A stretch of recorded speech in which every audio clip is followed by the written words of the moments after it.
Good morning प्यारे विद्यार्थियों। आज हम लोग बीएड सेकेंड ईयर के ज्ञान व सूचना में समानता के बारे में अध्ययन करेंगे। आज दिनांक 25/4/2020 को हम लोग ऑनलाइन क्लास के माध्यम से यह चर्चा करेंगे कि ज्ञान व सूचना में समानता क्या होता है, क्योंकि अभी तक हम लोग कहीं न कहीं ज्ञान को ही सूचना के रूप में भी जानते थे, या आप यूँ कहिए कि सामान्यतः हम या हमारा समाज ज्ञान और सूचना में कोई भेद नहीं करता है। ज्ञान में अंतर्निहित और मौन विशेषताएं होती हैं, क्योंकि आप जानते हैं कि ज्ञान जो है, ज्ञान में अंतर्निहित और मौन विशेषताएं होती हैं जो सूचना की अपेक्षा सूक्ष्म किस्म की होती हैं, छोटी होती हैं। मतलब सूचना बड़ी होती है, सूचना की अपेक्षा यह छोटी होती हैं। और इस प्रकार हम ज्ञान व सूचना के बीच भेद न करके समाज में आलोचनात्मक चिंतन को दरकिनार करते चले जाते हैं। यह केवल जन सामान्य के कारण नहीं है, बल्कि हमारे समाज के बुद्धिजीवियों ने, पूर्वजों ने के द्वारा भी इसको नज़रअंदाज किया जा रहा है। आज हमारा जो समाज है, कह रहा है कि समाज तो बहुत शिक्षित है, बुद्धिजीवी लोग भी हैं और इसमें अनपढ़ लोग भी हैं, अशिक्षित लोग भी हैं। हमारा जो समाज है यह सभी लोगों के मेल से बना हुआ है। और इस समाज में यह कह रहा है कि सूचना और ज्ञान की जो समानता है या जो अंतर है, इसको हम लोग, या यूँ कह लीजिए कि जो बुद्धिजीवी हैं, बुद्धिजीवी भी इसको नज़रअंदाज कर देते हैं। सूचना को ही ज्ञान मान लेते हैं और ज्ञान को ही कहीं न कहीं सूचना के रूप में मान लेते हैं। लेकिन अगर उदाहरण के तौर पर देखा जाए तो वित्रोदा की रिपोर्ट में भी इस अंतर को नज़रअंदाज किया गया है। इस समाज में दो प्रकार के बुद्धिजीवी होते हैं, लोक बुद्धिजीवी और नीति बुद्धिजीवी। हमें यह समझना होगा कि दोनों का कार्यक्षेत्र पृथक न होकर एक है। बुद्धिजीवी दो प्रकार के जरूर हैं, लेकिन कह रहा है कि इन दोनों का जो कार्यक्षेत्र है वह एक है, और दोनों ही ऐसे हैं जो इस मैटर को नज़रअंदाज करते हैं। लोकनीति एक संपूर्ण विषय वस्तु है, जहाँ नीति बुद्धिजीवी और ज्ञान को केवल एक लिखित और सैद्धांतिक वस्तु मानकर रूपरेखा तैयार कर देते हैं। वहीं पर लोक बुद्धिजीवी किसी तथ्य को गहराई से समझने का यत्न करते हैं।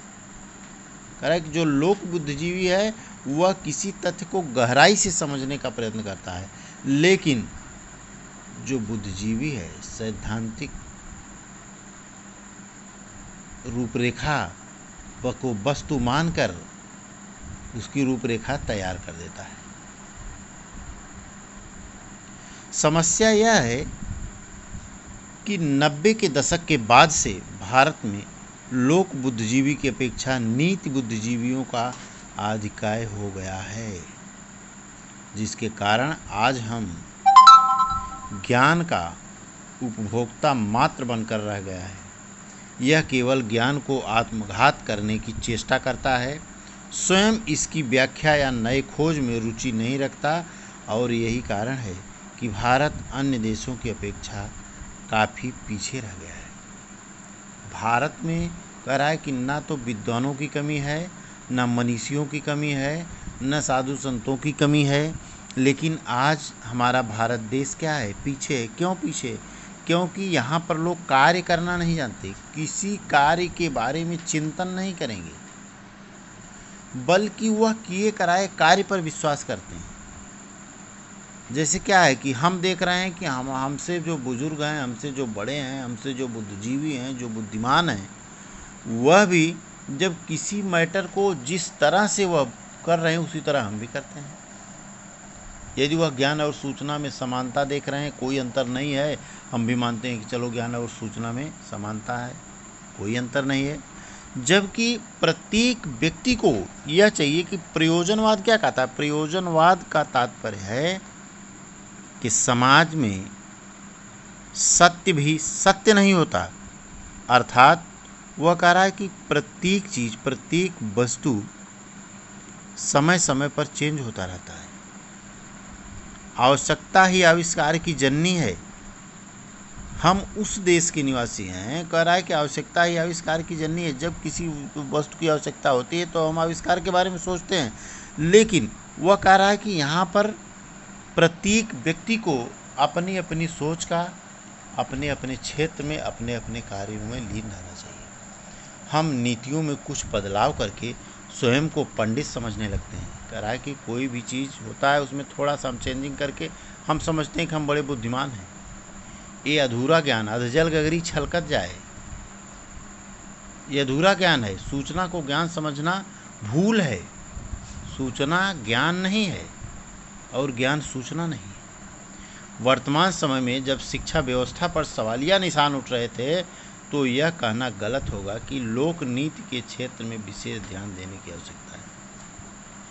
शिक्षा जो ज्ञान प्राप्त करने का मूल आधार है, उस पर कोई ध्यान नहीं दिया जाता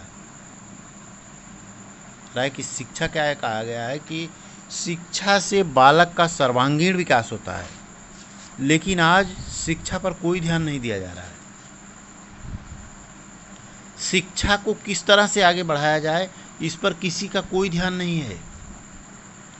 अगर कमोवेश ध्यान भी दिया जाता है तो गुणवत्ता को मजबूत करने को बहुत कम सोचा जाता है। राइट, अगर ध्यान भी दिया जाता है तो गुणवत्तापूर्ण शिक्षा है कि नहीं, है नहीं है, बल्कि प्रत्येक टीचर, क्लास टीचर, माता पिता और खुद विद्यार्थी यह चाहता है कि वह इन के इन प्रकारेण एग्ज़ाम को अच्छे नंबर से पास कर ले। एग्ज़ाम को पास कर लेना मीन्स ज्ञान ही नहीं होता है। और ज्ञान का मतलब इतना ही नहीं है कि विद्यार्थी पढ़ लिख करके पैसा कमाने लगे, वही ज्ञान है।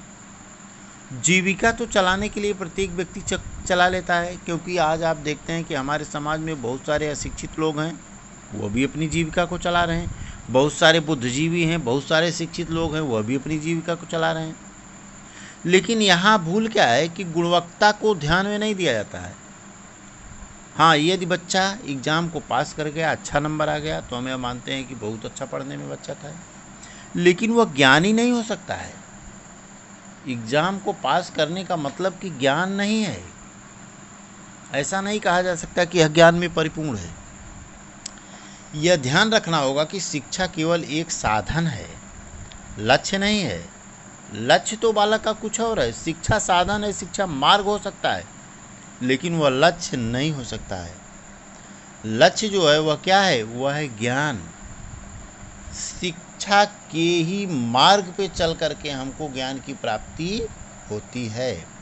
शिक्षा जो हमें सूचना देता है और उस सूचना में व्यवहारिकता, अनुभव, परिमार्जन आदि का समावेश करने के पश्चात सूचना का अंतरण ज्ञान में हो जाता है। यदि हम ज्ञान व सूचना से संबंधित विभिन्न परिभाषाओं का विश्लेषण करें तो हम पाते हैं कि दोनों प्रत्ययों में संबंध है। उदाहरण के लिए अगर कहा जाए कि सूचना का निष्कर्षण मूल आंकड़ों में होता है और ज्ञान का उद्भव भी मूल आंकड़ों से ही होता है। इस प्रकार दोनों ही प्रत्यय हेतु मूल स्रोत आंकड़े ही हैं। नितेकी ने दोनों प्रत्ययों की व्याख्या निम्न वाक्यों द्वारा की है। जिससे पता चलता है कि ज्ञान व सूचना दोनों की पहचान अवलोकन में ही होती है। इसके द्वारा भी ज्ञान व सूचना को समान माना जा सकता है। ज्ञान व सूचना को समान माना जा सकता है नहीं, लेकिन माना जा सकता है। ओटन ने इन दोनों संप्रत्ययों का वर्णन इसकी प्रक्रियाओं के आधार पर इस प्रकार किया है कि सूचना के अर्जन की प्रक्रिया में इसका हस्तांतरण ज्ञान में होता है। सूचना के अर्जन की प्रक्रिया में कहा कि इसका हस्तांतरण जो है वह ज्ञान में होता है। ज्ञान का सम्मिलित एक सामान्य समझ में व अंतर्बुद्धि में होता है। इससे स्पष्ट है कि आंकड़ों के निरंतर संबंधों में सूचना मानव मस्तिष्क का एक भाग बन जाती है। अर्थात सूचना कहीं से मनुष्य के पास आती है, कान के द्वारा सूचना जब माइंड में प्रवेश करती है तो उस सूचना के तहत क्या करना है यह चीज़ें हमको हमारा माइंड बताता है और इसे अनुभविक तौर पर अर्जित किया जाता है, प्रायोगिक रूप में वर्णित किया जा सकता है, दार्शनिक रूप में व्याख्यानित किया जा सकता है, जो कि हर प्रक्रिया सूचना ज्ञान प्रक्रिया के विभिन्न पहलुओं पर प्रकाश डालती है। इसी प्रकार जल प्रदूषण के पाठ के दौरान बच्चे जल स्रोतों जलाशयों का निरीक्षण करें, फिर उन्हें प्रदूषण के प्रकारों से जोड़कर देखें तो यह सब स्थलीय ज्ञान की व्यवस्था होती है। ज्ञान के सृजन एवं पुनः सृजन हेतु उन्मूलक आधार अपनाया स्कूल अक्सर देता है कि इसी ज्ञान को आधार मानकर सचेत रहकर और जुड़ाव के साथ आगे बढ़ा जाए, क्योंकि शिक्षा कि ज्ञान की प्राप्ति के लिए शिक्षा आवश्यक है। प्रत्येक विद्यार्थी ज्ञान प्राप्त करना चाहता है, लेकिन ज्ञान प्राप्त करने के लिए मार्ग जो बनता है वह शिक्षा का ही बनता है। जब हम यह देखते हैं कि हमारे विभिन्न विद्वानों का मत है कि शिक्षा बालक के सर्वांगीण विकास के लिए है, शिक्षा से ही बालक का सर्वांगीण विकास होता है। अभी हमने पढ़ा कि पाठ्यक्रम का जो हम निर्माण करते हैं वह बालक को ध्यान में रख करके करते हैं। पाठ्यक्रम का निर्माण हम अपनी आवश्यकताओं की पूर्ति के लिए नहीं करते हैं, चूँकि हमारी ड्यूटी हम अपनी ड्यूटी पूरा करने के लिए नहीं करते हैं, बल्कि पाठ्यक्रम का जो निर्माण होता है वह सीधे सीधे बालकों को प्रभावित करता है, बालकों के जीवन को प्रभावित करता है। इसलिए पाठ्यक्रम निर्माता को यह चाहिए कि वह बालक को जो मार्ग है, बालक का जो ज्ञान प्राप्ति का जो मार्ग है वह क्या है, वह शिक्षा है। और ज्ञान प्राप्ति क्या है, मोक्ष है, लास्ट स्टेज है। बालक को ज्ञान की प्राप्ति चाहता है, वह ज्ञान के लिए ज्ञान के खोज में है, और ज्ञान प्राप्त करने के लिए उसको शिक्षा रूपी मार्ग से ही चलना है। यदि मार्ग अच्छा है तो वह जल्दी अपने लक्ष्य को पहुंचेगा, यदि मार्ग अच्छा नहीं है तो वह अपने लक्ष्य को जल्दी नहीं पहुंच पाएगा और हो सकता है कि मार्ग में ही भटक जाए, क्योंकि सीधा सिंपल जो मार्ग होता है उससे व्यक्ति जल्दी स्थान पर पहुंचता है। यदि ऐसा नहीं है तो वह समय लेता है। इसलिए ज्ञान की जो प्राप्ति है वह शिक्षा के माध्यम से है।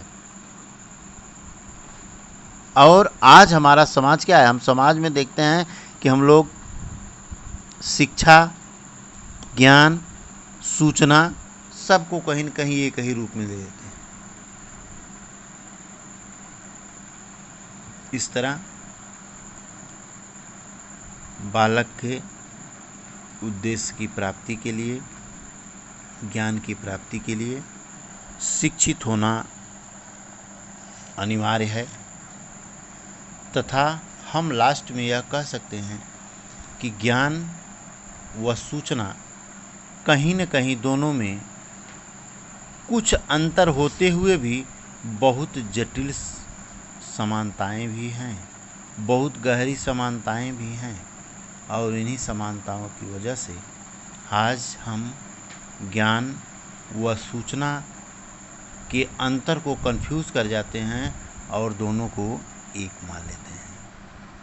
इस तरह से प्यारे बच्चों, धन्यवाद।